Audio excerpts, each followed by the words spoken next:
Imagine standing at the airport, excited for your journey, holding a valid first-class ticket in your hand.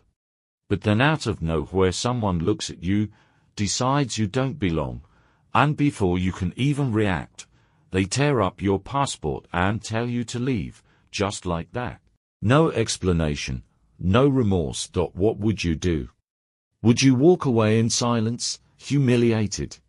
Or would you stand up and fight for your dignity? This isn't just a story, it really happened. And what happens next will leave you completely speechless. The tables are about to turn in a way no one saw coming. The person who thought they had all the power is about to face a reckoning like never before. But before you see how it all unfolds, tell me, what city are you watching from? Drop it in the comments below. And if you believe in justice, truth, and standing up against injustice, hit that subscribe button now. This is just the beginning, and you don't want to miss what happens next. Ella Williams stood in line at the first-class check-in counter, her heart throbbing with anticipation. The airport around her buzzed with movement and sound, suitcases rolling over polished floors, the hum of announcements overhead, hurried conversations in multiple languages blending into a chaotic symphony. Travelers moved with purpose, their destinations reflected in their hurried steps or casual leisure.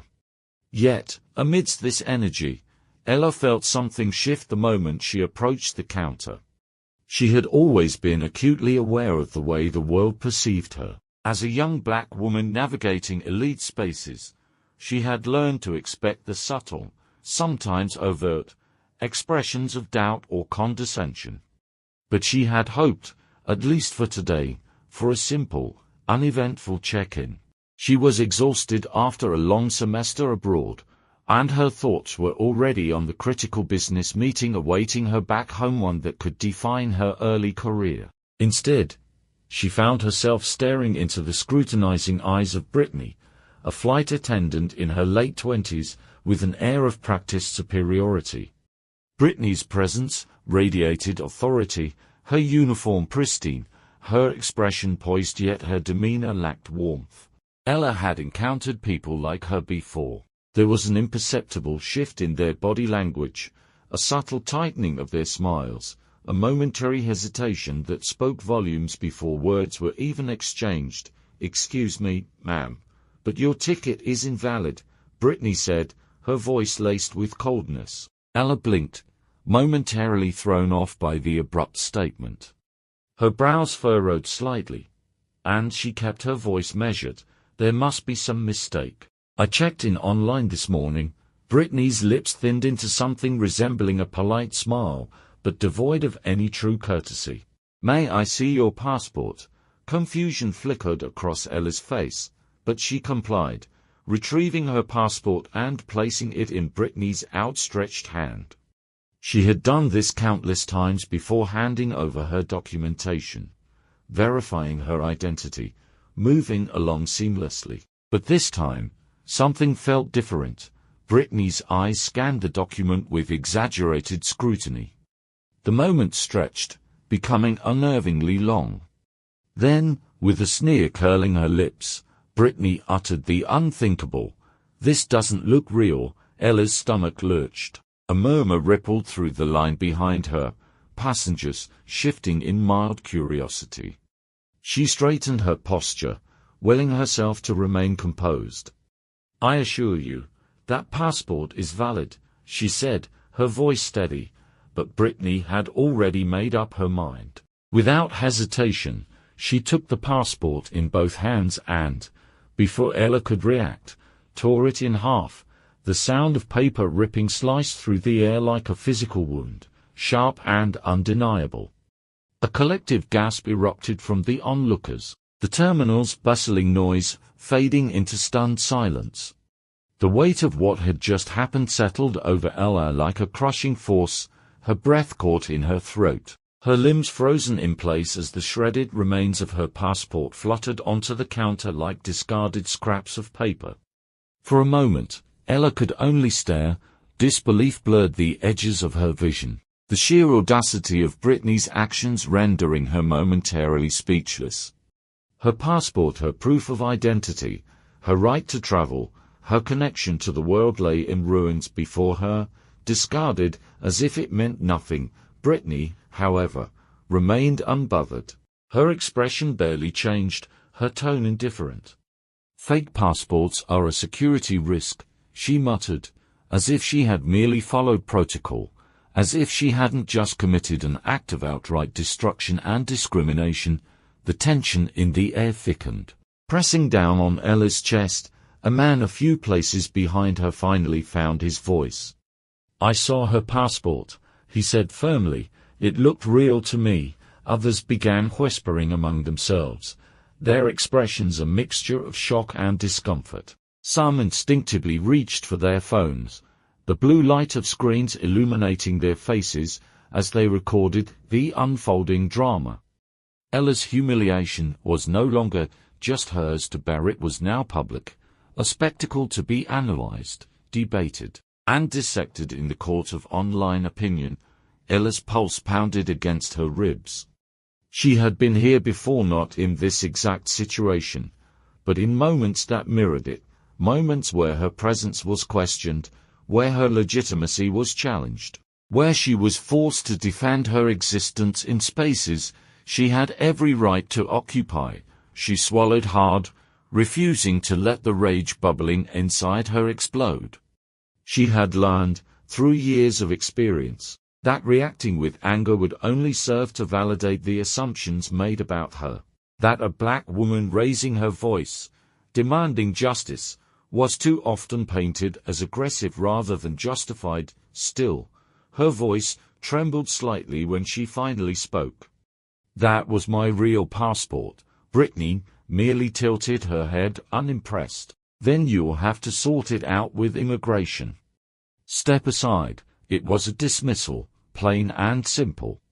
Brittany had wielded her authority like a weapon, stripping Ella of her dignity with a single, calculated act. And now, she expected Ella to disappear, to quietly accept this injustice and fade into the background.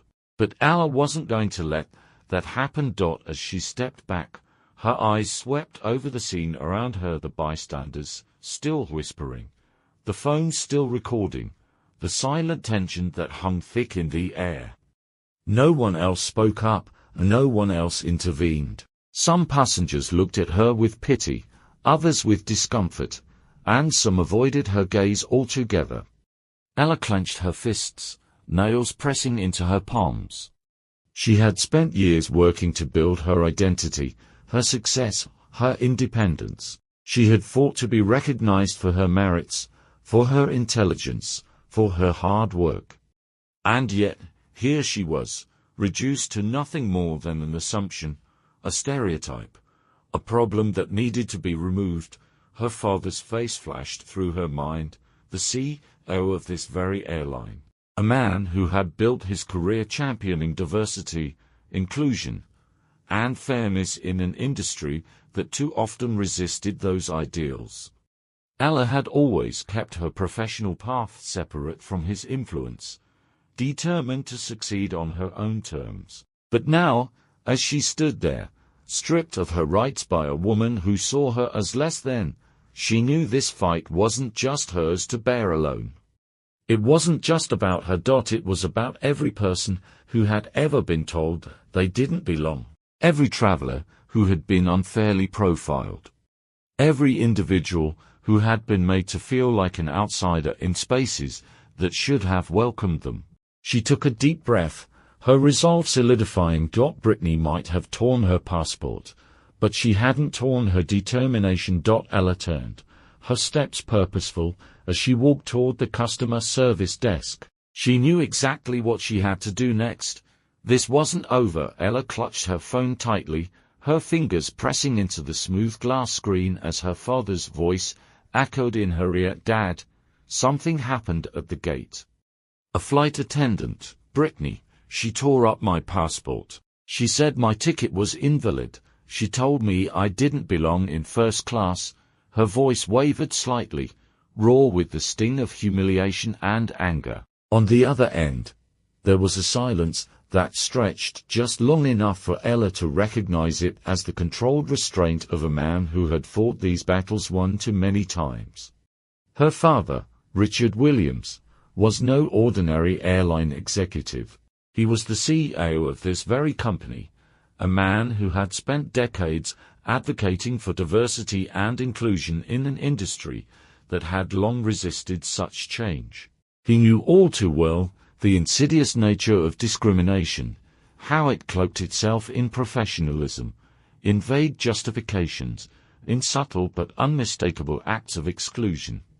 But this was not subtle, this was not hidden, this was blatant and brutal. When he finally spoke, his voice was measured but firm.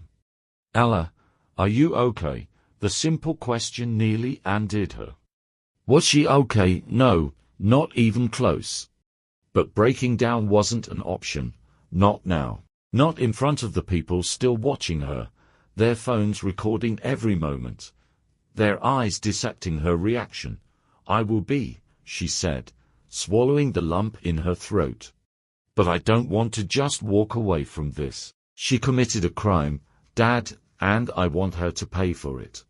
There was another pause, but this time, it was different, a contemplative pause, a pause filled with the weight of a decision about to be made. "Where are you right now?" he asked.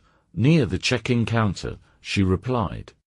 "They told me to step aside like I was the one causing a problem." Her father's exhale was audible through the receiver. "Stay right there. Do not move, I'll handle this." And just like that, Ella felt the first glimmer of control return to her. Within minutes, the atmosphere in the terminal had shifted. Employees whispered among themselves, their gazes flickering in her direction with a mixture of curiosity and apprehension. Something was happening, something big. Then, the sound of polished, leather shoes against the marble floor drew her attention. A group of men in tailored suits, their postures exuding authority, walked briskly toward the counter. At the center of them was her father. Richard Williams was a man who commanded attention without needing to raise his voice. His presence alone was enough to turn heads, and as he approached, the airline staff straightened instinctively. Brittany, still stationed at the counter, looked up, and for the first time since their encounter, her composed facade cracked. Her eyes widened, her mouth opening slightly before snapping shut. She knew, she realized who Ella was, who her father was, but it was too late. "Good evening, Mr. Williams," the airport manager greeted, his voice laced with nervous energy. "How can we assist you?" Ella's father didn't bother with pleasantries. His eyes locked onto Brittany's, his expression unreadable. "I believe we have an employee here who thinks she has the authority to destroy a passenger's passport," he said, his tone deceptively calm. The manager blanched. "Sir, I want an explanation. Now." Brittany visibly swallowed, her confidence slipping away. "Sir, I thought it was fake," she stammered. "I was just following security protocol." Ella's father turned slightly, glancing at his daughter. "Did you provide her with your valid ticket and passport?" Ella lifted her chin. "Yes, I checked in online. My documents were in perfect order." She refused to acknowledge them. Richard's gaze hardened as he looked back at Brittany. "And your response was to rip up a legal document?" "A document issued by the government of this country." Brittany paled further. I didn't mean." "You didn't mean." His voice was sharper now. "You didn't mean to publicly humiliate my daughter. You didn't mean to commit a federal offense by destroying an official passport, or you didn't mean to get caught." The crowd had gathered now, passengers and employees alike. Whispers spread like wildfire. People murmured about the audacity, the recklessness of Brittany's actions. Some shook their heads in disbelief. Others simply watched, waiting for the inevitable fallout. The manager stepped forward, clearing his throat. "Mr. Williams, please allow us to rectify this. We will issue Miss Williams an immediate replacement ticket and arrange for expedited processing of a new passport. Brittany's actions do not reflect our company's values, and we will be taking appropriate disciplinary measures.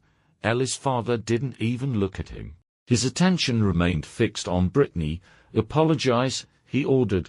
Brittany's lips parted, as if she wanted to protest, but then she saw the resolve in his gaze. The weight of the moment pressed down on her. She turned to Ella, her expression pinched with discomfort. I apologize," she said, barely above a whisper. Ella met her eyes, searching for sincerity, but finding none. It didn't matter. This wasn't about an apology. This was about accountability. "You're not just apologizing to me," Ella said, her voice strong. "You're apologizing to every person you've ever treated unfairly. Every person who has been made to feel less than because of people like you. But an apology doesn't erase what you did. Actions have consequences." Brittany flinched, as if the words physically struck her. Richard turned to the manager. "Effective immediately, I want her terminated, and I will personally ensure that she is never employed in the airline industry again. A person with this level of prejudice and disregard for protocol is a liability, and I will not allow it to stain my company's reputation." The manager hesitated, but ultimately nodded. "Understood, sir." Brittany let out a sharp breath, her entire body stiffening. "Please, but her words were drowned out by the murmurs of the crowd. The consequences had arrived, swift and undeniable. Ella exhaled slowly. Justice had been served. But the weight in her chest remained. It wasn't just about one incident. It was about the system that allowed it to happen in the first place. Her father placed a hand on her shoulder. "You handled this well, Ella." She looked up at him, the strength in his presence grounding her. "I just couldn't let it go, Dad. Not this time." He nodded. "Good, because change doesn't happen when we stay silent." As they walked away, Ella knew that this was just the beginning. She had won this battle, but there were many more to fight. And she would be ready, for herself, for others, for justice. At the beginning of the incident, Zara found herself in an all-too-familiar situation, being disrespected and treated unfairly based on assumptions and prejudices. She had spent her life growing up in a privileged environment as the daughter of a powerful CEO, yet in moments like these, her background didn't shield her from discrimination. The realization that status and wealth were not enough to protect her dignity struck a deep chord within her. But this time, unlike in the past, something was different. Zara was not going to let this mistreatment go unchallenged. Her immediate reaction was anger, righteous anger that burned deep within her. When she called her father, his protective instinct kicked in. He assured her that he would handle the situation, reinforcing the role he had always played in her life. The problem solver, the protector, the one who used his influence to right the wrongs that Zara experienced. But as comforting as her father's support was, it also awakened something in her, a desire to stand on her own, to be more than just the CEO's daughter. For much of her life, Zara had allowed others to take the lead in difficult situations. She had grown up with the knowledge that power could solve problems, that connections could open doors. But what she faced now was something that no amount of wealth or influence could immediately fix. It wasn't just about a flight ticket. It was about a deeper injustice, a pervasive bias that allowed people like Brittany to wield power unjustly. Zara realized that her father's intervention, while effective, was not enough. This was not just about one act of discrimination, it was about a systemic issue that required her to take a stand. As she sat there, waiting for her father's call, her mind raced through all the moments in her life when she had been treated unfairly, but had chosen to stay silent. She thought about how often she had dismissed or ignored microaggressions, convincing herself that it wasn't worth the fight, but this time, she couldn't ignore it. Something inside her had shifted. That shift had been brewing for a long time, but it had truly begun when she learned about the experiences of her friend Kevin. Kevin was someone she deeply admired: his quiet strength, his unwavering dignity in the face of adversity, and his ability to carry himself with grace despite repeated discrimination. He had always brushed off his experiences, choosing not to dwell on the injustices he faced. But the day Kevin finally shared his story with her, Zara had been shaken to her core. Kevin had been subjected to racial profiling at airports for years. Each time he traveled, he was singled out, forced to undergo additional screenings, questioned in ways that were humiliating and dehumanizing. No matter how well dressed he was, no matter how polite or professional, he was still viewed with suspicion, and the worst part, no one ever stood up for him. No one spoke out. People watched in silence as he was treated differently, as if they had been conditioned to accept it as normal. Hearing Kevin's story had ignited something in Zara: a deep realization that discrimination wasn't just about isolated incidents. It was systemic, ingrained in the very structures of society. And it wasn't going to change unless people like her stopped tolerating it. She had listened to Kevin's pain, had seen how much it had worn him down, and she had promised herself that she wouldn't let herself or anyone else be treated that way without consequence. Now, as she sat there, she knew she had a choice. She could let her father handle it quietly, allow things to be settled behind closed doors, and move on. Or she could take action, demand accountability, and ensure that what had happened to her wouldn't happen to someone else. The decision was clear. Zara straightened in her seat, her hands no longer trembling. With a newfound sense of determination, she picked up her phone, not to call her father, but to call the airline's senior executives herself. She had the contacts. She knew how to navigate the corporate world, and she wasn't going to let Brittany's actions be swept under the rug. Her conversation with the executive was calm, professional, but firm. She laid out the facts, ensuring that there was no room for misinterpretation. She emphasized that this wasn't just about her personal experience, it was about holding someone accountable for clear discrimination. And for the first time, she wasn't just advocating for herself. She was advocating for everyone who had been in her position before and had felt powerless to fight back. As she spoke, Zara felt something shift inside her. She was no longer the woman who passively accepted injustice, who let others fight her battles. She was stepping into her own power, not as the daughter of a powerful man, but as an individual who refused to be silenced. Meanwhile, Brittany remained blissfully unaware of what was coming. She still carried herself with arrogance, convinced that she had put Zara in her place. But what she didn't realize was that she had underestimated the woman she had tried to humiliate. Zara was not just another passenger who would walk away quietly. She was about to turn the tables in a way that Brittany never saw coming.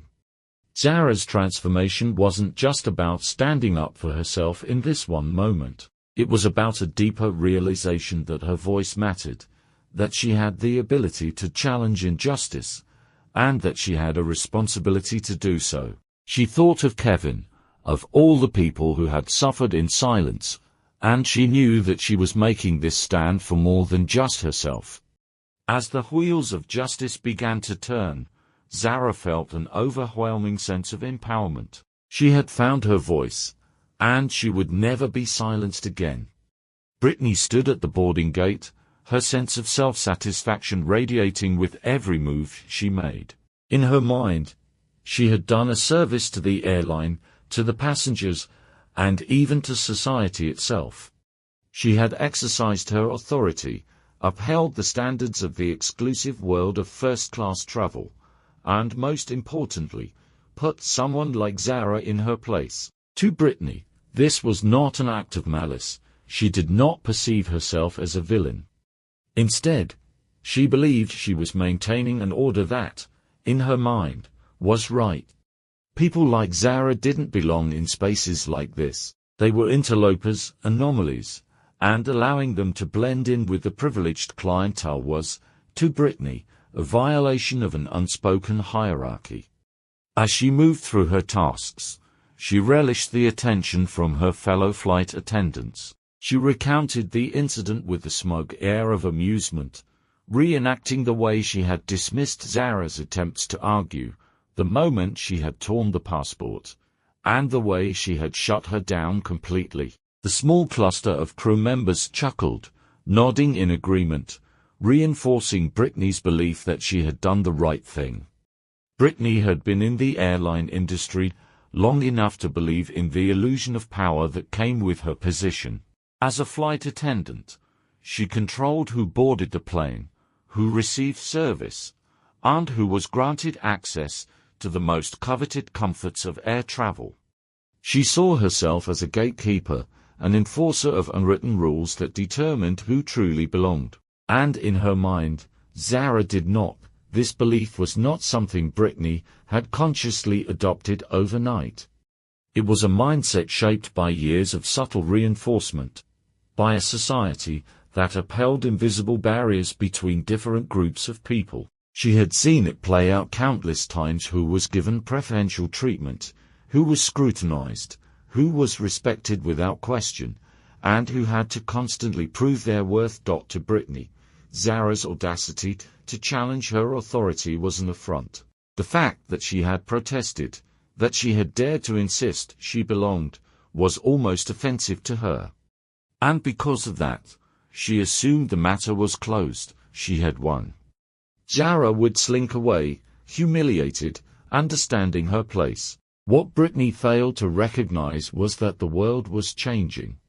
The unchallenged authority she had always taken for granted was beginning to crack under the weight of accountability. She had underestimated Zara, just as she had underestimated the consequences of her actions. For years, people like Brittany had operated with impunity, making snap judgments based on ingrained biases and personal prejudices. They had acted without fear of repercussions, believing that their actions would go unnoticed, that their authority would never be questioned.